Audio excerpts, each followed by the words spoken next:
अस्सलाम वालेकुम। मैं आपको अपनी दूसरी किताब संदेशे में से एक अफसाना सुना रही हूँ। अफसाने का उन्वान है एक इंटरव्यू। वो कमरे में उतरा तो वो कुछ लिखने में मसरूफ़ थी।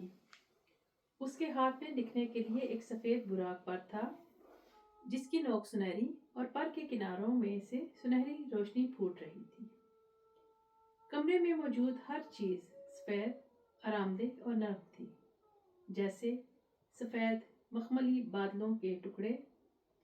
उसका लिबास भी सफ़ेद और सर पर सुनहरी ताज उसके हुस्न में इजाफा कर रहा था।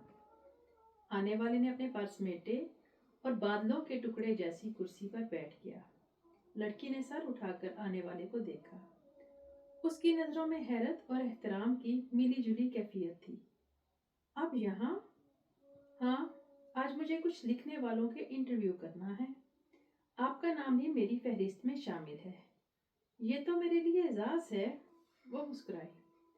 आप यहाँ नई आई हैं, इसलिए आप नहीं जानती। ये हमारा मामूल है।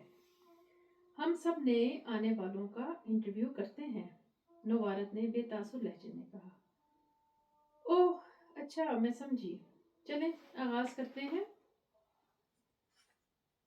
वहाँ आपके यहाँ आने के बाद जो कुछ भी हो रहा है, आप उसके पल पल से बाखबर हैं। कैसा महसूस कर रही हैं? बहुत अच्छा। यकीन जाने मुझे उम्मीद नहीं थी कि मुझे इतनी पजीराई हासिल होगी। मुझे वो लोग भी जानने लगेंगे जिन्होंने पहले कभी मेरा नाम भी नहीं सुना था, और जो पहले से आपको जानते थे उनकी तो बात ही क्या कहूँ। अब तो वो शख्स भी मुझे जानने का दावा कर रहा है जो उस वक्त मेरे लिखे को कचरा गर्दानता था और उसका असल ठिकाना रद्दी की टोकरी बताता था।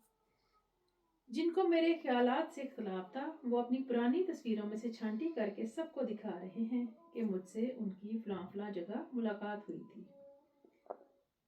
आपकी कुछ तहरीरें अधूरी हैं और कुछ ऐसी जिनमें खुद आपको कमी महसूस हुई या जिनके मुतालिक लोगों ने निशानदही की, तो आपने उनको फिर किसी वक्त सही कहकर टाल दिया।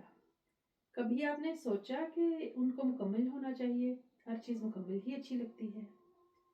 ऐसा बिल्कुल है कि अधूरेपन की तकमील होनी चाहिए, मगर जैसे फितरत में हर चीज़ मुकम्मल नहीं, मुझे उन तहरीरों के फितरीपन से प्यार है।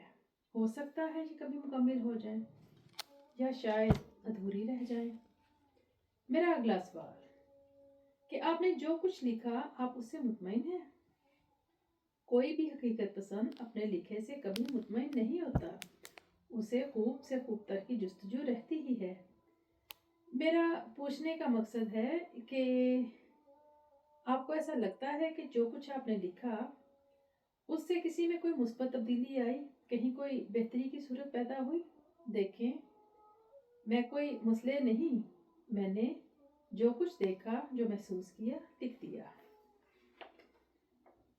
इतने पैगंबर आए, इल्हामी किताबें उतारी गईं, दरसी कुतब में सबक आमोज कहानियाँ और मुख्तलिफ किस्म के अक़वाल ज़री, ये सब इंसान की इस्लाह के लिए ही हैं। लेकिन अज़ल से अब तक अच्छाई और बुराई का तनासुब एक जैसा ही रहा, जैसे दिन रात का तसलसल। तो आप कहना चाहती हैं कि ये तहरीरें किसी के हालात या अखलाकियात पर कोई असर नहीं डालती? अब ऐसा भी नहीं। कलम से इनकलाब आते भी हमने देखे। मेरा कलम इनकलाबी नहीं, ये ठाठे मारता समंदर भी नहीं जो अपने साथ बहुत कुछ बहा ले जाए। फिर भी ये किसी के दामन में रेत तो किसी के दामन में मोती भर देता है।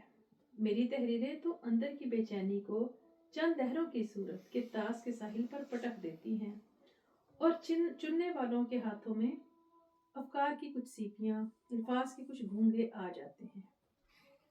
कुछ मजीद सवालों जवाब के बाद नौवारिद ने अपने परों को दाएं बाएं खोला, जैसे उठने की तैयारी कर रहा हो, और कहा, अब एक आखिरी सवाल। जी जरूर। आपकी कोई ख्वाहिश जो अधूरी रही?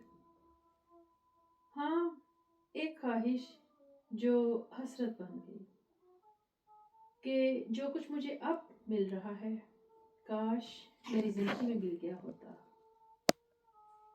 آپ کے فیڈ بیک کا انتظار رہے گا. بہت شکریہ.